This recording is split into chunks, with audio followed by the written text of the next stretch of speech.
નમસ્કાર. રામાયણ એટલે શું? ધર્મ અને યુદ્ધની વાર્તા? હા, પણ એનાથી ઘણું વધારે. એમાં પ્રેમ, વિશ્વાસ અને વિશ્વાસઘાતની પણ એટલી જ ઊંડી વાતો છે. તો ચાલો, આજે આપણે રામાયણના પાના ફેરવીને એક એવી જ જટિલ પ્રેમકથાને સમજીએ. નિષ્કાસિત પ્રેમ. આ વાર્તા છે ઋષિ ગૌતમ અને તેમની પત્ની અહલ્યાની. આખી વાર્તાનો જે મૂળ સવાલ છે એ આ જ છે.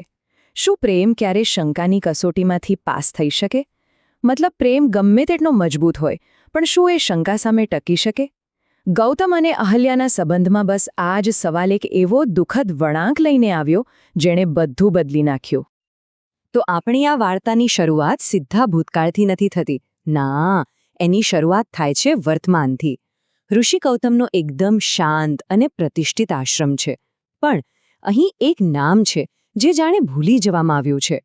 ઉપરથી બધું શાંત લાગે છે, પણ એ શાંતિની પાછળ એકદમ દબાયેલો તણાવ છે. ચાલો સમજીએ કે આ તણાવ પાછળનું કારણ શું છે. તમે માહોલની કલ્પના કરો. વાતાવરણ એટલું તંગ છે અને ઋષિ ગૌતમનો ગુસ્સો એટલો પ્રચંડ છે કે એમના વિદ્યાર્થીઓ એમની સામે આંખ પણ નથી મિલાવી શકતા. અને હા, બધા એક વાત જાણે છે, પણ કોઈ એના વિશે બોલતું નથી. બધા રોજ જુએ છે કે ઋષિ આશ્રમની એ પ્રતિબંધિત નિર્જન જગ્યા તરફ કેમ તાકી રહે છે, પણ સવાલ પૂછવાની હિંમત કોઈનામાં નથી. અને પછી અચાનક એ આખી શાંતિ એક ઝાટકે તૂટી જાય છે, એક જ શબ્દથી: અહલ્યા. જે નામ લેવા પર વર્ષોથી પ્રતિબંધ હતો, એ નામ આજે ફરીથી આશ્રમમાં ગુંજી ઉઠ્યું છે. જાણે આખા આશ્રમ પર વીજળી પડી હોય. બધા એકદમ સ્તબ્ધ. અને સૌથી મોટો આઘાત એ તો ગૌતમને જ લાગે છે. બધા વિદ્યાર્થીઓ ગભરાઈને બહાર દોડી જાય છે. હવે એ સભાગારમાં ગૌતમ એકલા છે. અને એ એકલતામાં પેલું એક નામ, અહલ્યા, એ નામ એમને સીધા વર્ષો પાછળ ખેંચી જાય છે. એ સમયમાં જ્યારે આ જ જગ્યા, આ જ સભાગાર પ્રેમ અને ખુશીઓથી ગૂંજતો હતો. તો ચાલો હવે આપણે પણ ગૌતમ સાથે એ ભૂતકાળમાં જઈએ જ્યાંથી આખી સમસ્યાની શરૂઆત થઈ. બધું જ એકદમ બરાબર ચાલી રહ્યું હતું, પણ પછી એક શક્તિશાળી મહેમાનનું આગમન થયું, દેવરાજ ઇન્દ્ર.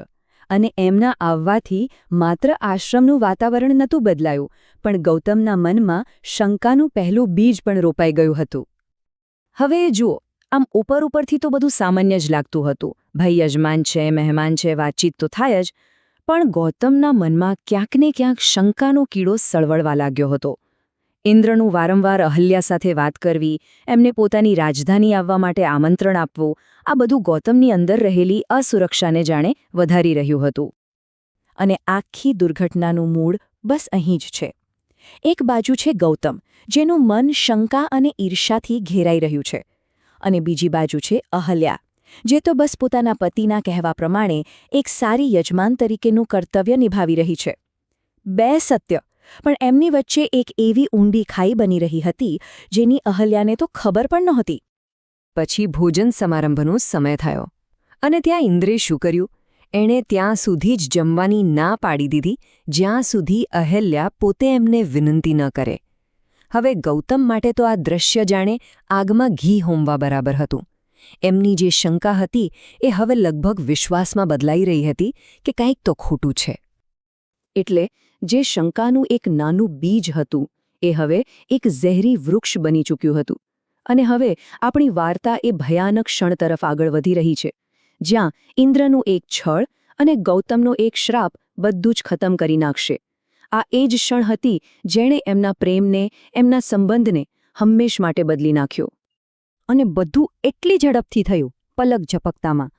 ઇન્દ્ર તો બસ આ જ તકની રાહ જોતો હતો. જેવા ગૌતમ પરોઢના સ્નાન માટે આશ્રમમાંથી બહાર ગયા, ઇન્દ્રે તરત જ એમનો વેશ ધારણ કર્યો અને સીધો કુટીરમાં પ્રવેશ કરી ગયો. કોઈ કંઈ સમજે, કંઈ વિચારે, એ પહેલાં તો એક ભયંકર કૃત્ય થઈ ચૂક્યું હતું. પણ વાત અહીં પૂરી નથી થતી. એ કૃત્ય પછી ઇન્દ્રે જે કર્યું એ તો એના ગુના કરતાં પણ વધારે ખરાબ હતું. એણે બેશરમીથી આખો દોષ અહલ્યા પર જ નાખી દીધો. અને પોતાની શક્તિ, પોતાના પદનો ડર બતાવીને ત્યાં જે કોઈ હાજર હતું બધાનું મોં બંધ કરાવી દીધું. કોઈની હિંમત ન થઈ કે સાચું શું છે એ બોલી શકે. હવે ગૌતમ, એમને ખબર હતી, એ જાણતા હતા કે અહલ્યા નિર્દોષ છે, પણ એક તરફ ઇન્દ્રની શક્તિ અને બીજી તરફ પોતાના આશ્રમની પ્રતિષ્ઠા જવાનો ડર. આ બંને એમને લાચાર બનાવી દીધા અને એ લાચારી અને ગુસ્સામાં એમણે એ જ કર્યું જે મોટાભાગે નબળા લોકો કરે છે. પોતાનો બધો જ ગુસ્સો પીડિતા પર એટલે કે અહલ્યા પર જ ઉતારી દીધો. અને પછી ગૌતમના મોઢેથી એ વિનાશક શબ્દો નીકળ્યા. એ શબ્દો જેણે એક જીવતી જાગતી સ્ત્રીને પથ્થર બનાવી દીધી.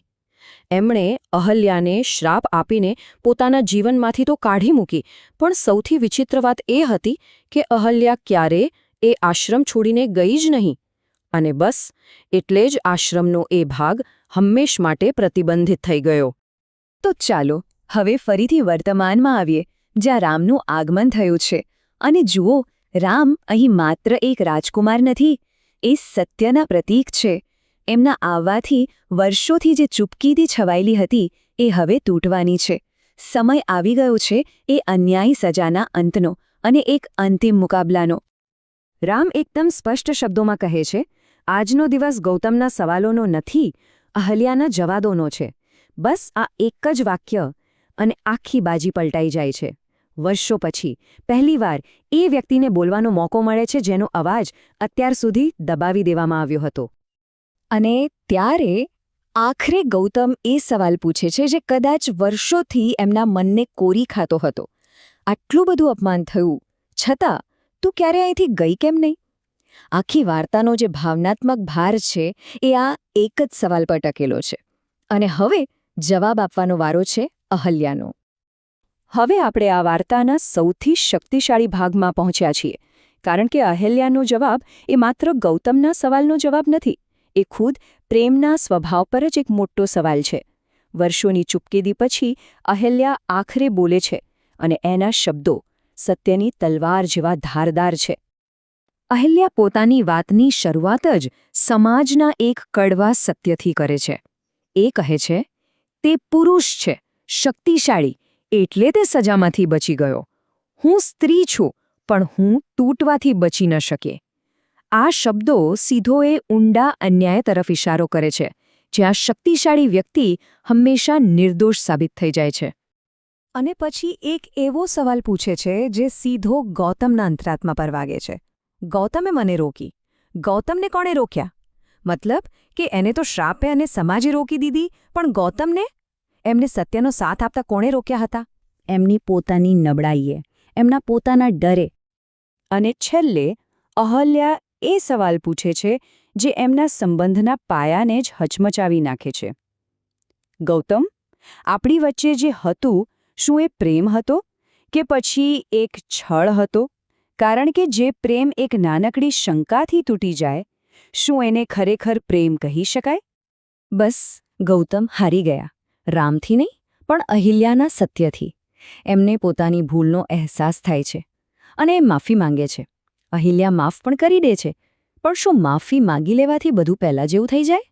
ના, તૂટેલા વિશ્વાસને ફરીથી જોડવામાં ઘણો સમય લાગે છે. એટલે આ વાર્તાનો કોઈ હેપી એન્ડિંગ નથી. હકીકતમાં આ તો વિશ્વાસને ફરીથી બનાવવાની એક લાંબી અને કદાચ મુશ્કેલ યાત્રાની શરૂઆત છે. કારણ કે જે પ્રેમ એકવાર ઘાયલ થઈ જાય, એ છોડને ફરીથી ખીલવા માટે ખાલી પાણી નહીં, પણ ધીરજ અને સતત પ્રયત્નોનું સિંચન જોઈએ. અને અંતે આ વાર્તા આપણને બધાને એક સવાલ સાથે છોડી જાય છે. શું તૂટેલો વિશ્વાસ ક્યારેક ખરેખર સાચા અર્થમાં પાછો મેળવી શકાય છે? ક્ષમા, શંકા અને પ્રેમનો જે નાજુક સ્વભાવ છે, એના પર આ વાર્તા આપણને વિચારવા માટે મજબૂર કરી દે છે.